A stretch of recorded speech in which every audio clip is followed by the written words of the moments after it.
They didn't believe me when I said I was human. To the Zarkari, I looked like a myth, some creature from long-forgotten archives of interstellar war legends. Tall, bruised, and wrapped in old tactical armor, made of a material their scanners couldn't classify. I stood among the shattered remains of their best hunter droids, breath steaming in the cold atmosphere of Sector 9D.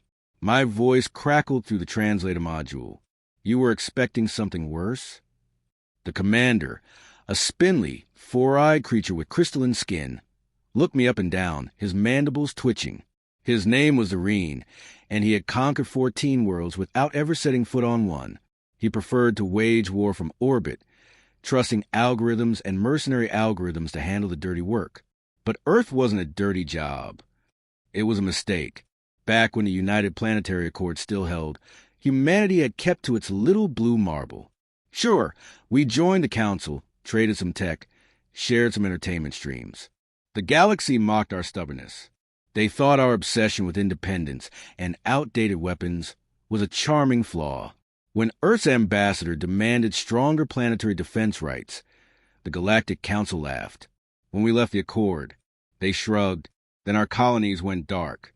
First Arcanes 3, then Cerberus Station, then Halcyon Prime. They thought it would scare us into crawling back. But we didn't crawl.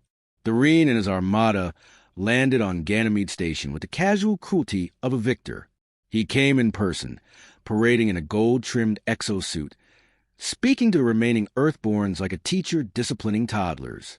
You see, he said, gesturing to our wrecked defenses, resistance is pointless. Your kind was impressive in myth, not in history.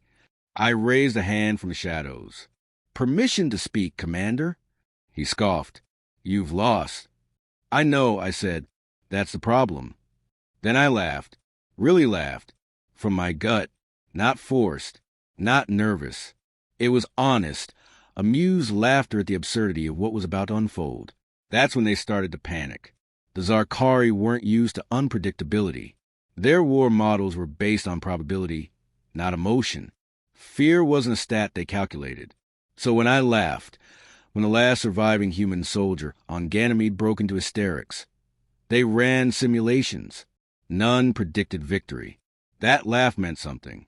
It meant something worse than defeat. It meant humanity had a plan. You want to know the truth? We didn't have a plan. Not in the traditional sense. What we had was legacy. You see, humans adapt. We break, then rebuild better and more dangerous than before. Our worst nightmare isn't extinction. It's stagnation. And Narration had just poked the sleeping monster. As I stood alone, flanked by the bodies of our engineers and medics, I watched his fleet deploy atmospheric scramblers, gas that was supposed to shut down human brains in 5 seconds flat. Didn't work. We'd already reprogrammed our neural patterns to ignore it.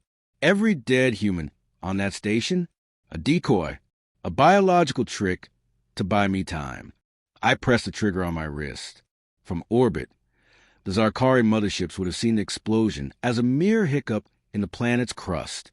But under the station, microfusion charges rigged through forgotten maintenance tunnels. Ganymede was a tomb for our people, but it became a funeral pyre for theirs.